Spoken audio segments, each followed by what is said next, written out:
Good Morning Business, le grand entretien. À 8h18, nous sommes donc avec le PDG de Toyota France, Franck Marotte, bonjour. Bonjour. Alors d'abord, un des bons chiffres pour le marché français en 2022, avec une progression de vos ventes à 113 000 véhicules. C'est pas mal dans un marché qui décroît. Alors effectivement, un marché qui baisse de 10%, et nous, une progression très forte, avec pour la première fois le leadership des marques étrangères en France, tout canaux de vente confondus, et sur le canal des particuliers, qui est le plus stratégique pour nous, on a même réussi à devancer un constructeur français pour la première fois de l'histoire en France. Donc c'est une belle satisfaction pour toutes les équipes. Qu'est-ce qui marche particulièrement comme modèle ? Alors, ce qui marche le plus, c'est la structure du marché français qui fait ça. Ce sont les citadines. Et donc, c'est Yaris et Yaris Cross, qui sont les deux véhicules leaders, et qui sont fabriqués en France. Et ça, c'est une vraie réussite aussi en 2022. Nous sommes devenus le constructeur leader du Made in France, puisqu'en proportion de nos ventes, on vend 36%. Devant Renault et devant Peugeot. Devant Renault, devant Peugeot, devant Citroën. On vend 36% de nos véhicules fabriqués en France. En pourcentage, mais pas évidemment en volume. Évidemment pas en volume. Bon, sauf que c'est vrai que c'est pas mal parce que 113 000 véhicules en 2022, c'est plus que ce que vous vendiez en 2019 ouais. Avant donc la crise. Il n'y a pas beaucoup de constructeurs qui peuvent revendiquer une telle performance quand même. Non, on a une progression de part de marché de 2 points. On était un peu en dessous de 5, on est maintenant à plus de 6,5 de part de marché. Donc c'est un gain qui est très significatif dans l'automobile, dans des marchés stables comme la France. Un gain comme ça, c'est assez rare. Et c'est ce qui nous permet d'être en croissance par rapport à 2019, et on est un des seuls à le faire. Ouais. Est-ce que c'est parce que le fait d'avoir du Made in France dans votre portefeuille fait que vous avez été moins soumis aux aléas de livraison, d'approvisionnement que d'autres ? Alors c'est toujours un faisceau de points positifs. Il y a le plan produit bien sûr, et en particulier les citadines qu'on a renouvelées et qui sont extrêmement performantes sur le marché français. Il y a le Made in France qui tire notre image très haut. Pour la première fois cette année, on est passé là aussi devant un constructeur français en termes d'image de marque. Et on est bien sûr le premier étranger en France. Donc ça rend l'attractivité beaucoup plus forte. Et puis il y a le dynamisme commercial avec des réseaux de distribution, la satisfaction client qui est toujours au cœur de nos préoccupations. Et on est là aussi dans les classements, toujours au top en termes de satisfaction. La question de Christophe, elle est plutôt sur les chaînes d'approvisionnement. Est-ce que, en gros, les Français ont acheté les véhicules qui étaient disponibles, donc les vôtres ? Alors, on a aussi bénéficié, c'est vrai, en 2022, d'une gestion d'approvisionnement probablement un peu meilleure que certains compétiteurs. On a eu néanmoins des difficultés. On n'est pas au maximum du potentiel qu'on aurait pu délivrer. Et certains autres ont beaucoup souffert. Donc, il y a un effet sur les immatriculations qui est lié à cela, c'est exact. Mais néanmoins, on sent bien qu'il y a une dynamique en termes d'image, en termes de commerce, qui est très positif pour la marque. Quel bilan vous faites du Made in France ? Parce qu'on parle beaucoup de relocalisation, de régionalisation des marchés. Vous avez été un des premiers finalement à aller vers ça avec votre site de Valenciennes. Quel conseil vous donneriez aujourd'hui aux industriels, pas seulement l'automobile, qui envisagent une régionalisation de leur production ? Alors, le seul conseil en toute humilité, c'est d'y croire. Il y a 20 ans, Toyota y a cru, alors que beaucoup d'autres n'y croyaient plus.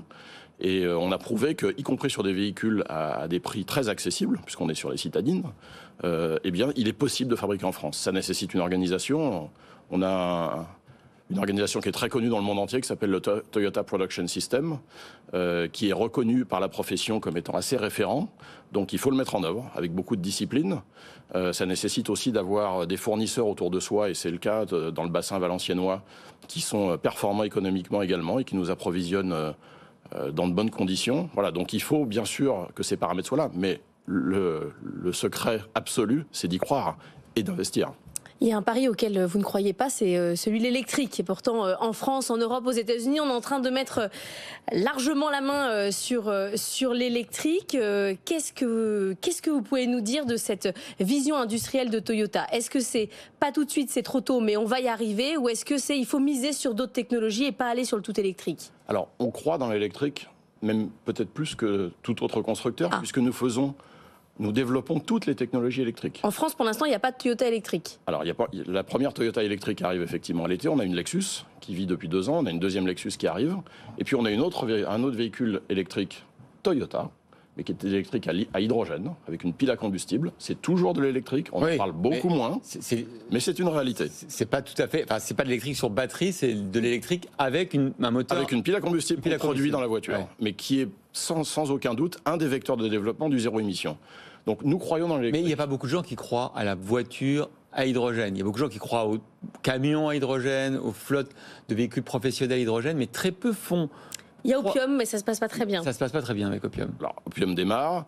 Nous croyons dans un mix énergétique et dans un mix technologique qui sera sans doute varié. Notre croyance fondamentale, c'est qu'il faut décarboner, ça c'est une première chose, mais qu'il faut également conserver l'accessibilité à la mobilité au plus grand nombre de consommateurs. Tout le monde en a besoin, on a bien vu avec la crise des Gilets jaunes que la mobilité est au cœur des besoins des consommateurs français. Quand on s'est dit ça, il faut donc des solutions qui soient avec la quantité d'énergie suffisante, avec les infrastructures suffisantes et avec un prix accessible. Quand on regarde ça, aujourd'hui, factuellement, on a une énergie qui est encore instable. On ne va pas vers l'électrique, c'est ça que vous voulez nous dire? Non, je dis pas ça. On va y aller. Mais il faut mettre en place des infrastructures énergétiques. Pas mettre la charrue avant les bœufs. Qui produisent suffisamment. Il faut des infrastructures, que ce soit des bornes de recharge, que ce soit des stations à hydrogène. Et puis, il faut que le prix soit accessible. Et c'est ce dernier paramètre qui, finalement, est le plus fondamental. Aujourd'hui, le prix de l'électrique, que ce soit à hydrogène ou à batterie, est trop élevé pour la plupart des consommateurs. Donc, à date, l'hybride auto-rechargeable que propose Toyota, c'est une solution qui ne nécessite pas d'infrastructure, puisque le système se recharge lui-même, qui ne nécessite pas d'énergie, puisque c'est le moteur thermique qui alimente la recharge des batteries, et qui est à un prix comparable au thermique.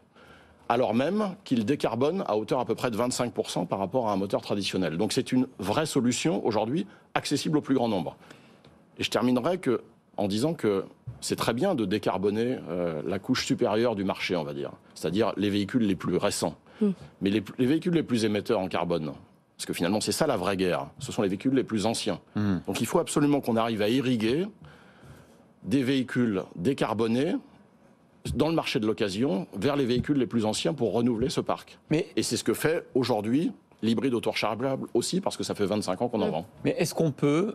C'est un discours très cohérent que vous tenez, mais est-ce qu'on peut tenir ce discours-là alors qu'il n'est pas du tout tenu par les autorités publiques ni par le reste du monde automobile? Aux États-Unis, par exemple, Toyota a perdu beaucoup de parts de marché. Vous êtes passé de 40% de parts de marché à 32% parce que vous n'offrez pas sur le marché américain les modèles électriques que les consommateurs réclament. Est-ce que peut-être que votre pari est bon sur le long terme, je ne sais pas, mais sur le court terme, vous allez y perdre des plumes quand même. Alors, le long terme est toujours le motto de Toyota et c'est toujours ce qu'on vise. Et c'est ce qu'on a fait il y a 25 ans qu'on a fait de l'hybride. Personne n'y croyait, tout le monde nous prenait pour des fous. Aujourd'hui, l'histoire nous a donné raison. J'espère que ça sera de nouveau le cas. Maintenant, quand vous dites les consommateurs demandent de l'électrique, quand je regarde la situation en France, est-ce que ce sont les consommateurs ou est-ce que ce sont les pouvoirs publics c'est possible. Qui promotionnent avec des incentives fiscaux? Oui, ça se rejoint. Mais aujourd'hui, vous avez un marché français qui est à 11% en électrique à batterie, avec 6 000 € d'aide de l'État. Quand vous aurez plus le droit de vendre des neufs électriques... si vous retirez cette aide, aujourd'hui, le marché... Renault qui est bien moins. À l'instant, on va donner dans le journal dans 2 minutes, Renault a fait 28% de véhicules électriques. Tout à fait. Mais on va en faire. Et encore une fois, nous croyons aux véhicules électriques comme un des contributeurs à la décarbonation. Mais fondamentalement, ce en quoi l'on croit, parce que c'est ça le vrai destin de l'automobile dans le futur, c'est la décarbonation. Et la décarbonation pour tout le monde. On va vous entendre, on se dit vous allez y arriver à l'électrique, mais le problème c'est les parts de marché au bon moment, oui, mais est-ce que les parts de marché ne seront pas déjà prises? C'est-à-dire que tout est une question de timing en économie, c'est pas à vous que je vais apprendre ça. Donc est-ce que quand on arrive trop tard, trop tard c'est trop tard, quoi. Écoutez, on a été les premiers à faire de l'hybride, on a été les premiers à faire de l'hydrogène, on est parmi ceux qui vont faire de l'électrique, je pense, dans un time to market, comme on dit chez les anglo-saxons, qui sera cohérent. Avec, j'espère, des prix de vente qui seront cohérents aussi du pouvoir d'achat des consommateurs alloués à l'automobile. Tesla baisse ses prix, on peut baisser les prix. Voilà, mais pourquoi Tesla baisse ses prix? C'est une stratégie qui est assez étonnante, finalement. Pour avoir des subventions? Probablement, mais ça veut aussi dire que l'accessibilité au marché, elle dépend des subventions. Et fondamentalement, il n'est pas très satisfaisant pour un industriel de vivre en fonction de subventions. Donc c'est ce qu'on essaye d'échapper. On essaye d'y échapper et on essaye toujours de proposer à des consommateurs des véhicules toujours plus vertueux. Alors on parle du site de Valenciennes justement qui nous intéresse aussi, le Made in France Toyota. Et il va devenir quoi ce site? Quel type de voiture justement vous allez faire produire là-bas après les séries existantes? Est-ce que vous allez basculer vers l'électrique? Est-ce que vous allez aller vers l'hydrogène? C'est quoi l'avenir de Valenciennes? L'avenir de Valenciennes, d'abord, c'est un investissement pérenne, puisqu'on vient d'y remettre plus de 400 millions d'euros en créant beaucoup d'emplois. Et donc, c'est un site qui va s'intégrer dans la stratégie dont on parle. Donc, avec aujourd'hui une très large proportion, puisqu'on fait plus de 80% des voitures déjà hybrides, sur le site de Valenciennes. Et on va continuer sur ce site à écrire l'aventure de l'électrification. Toyota a pour ambition en 2030 de vendre 100% de ses véhicules Lexus en zéro émission et en 2035 100% des Toyota. Valenciennes sera dans cette stratégie. Est-ce qu'il y aura des véhicules électriques, 100% électriques à Valenciennes? Écoutez, on est à partir du moment où on veut vendre 100% de nos voitures zéro émission, ça veut dire que Valenciennes devra produire des véhicules qui s'inscrivent dans cette stratégie un jour ou l'autre. Pareil, zéro émission électrique, vous nous l'avez expliqué suffisamment là, pendant 10 minutes. Ça sera à batterie, ça sera à hydrogène, on verra, l'histoire le dira, et les investissements seront faits en fonction de cela. Merci beaucoup Franck Marotte, PDG de Toyota France, d'avoir été notre invité.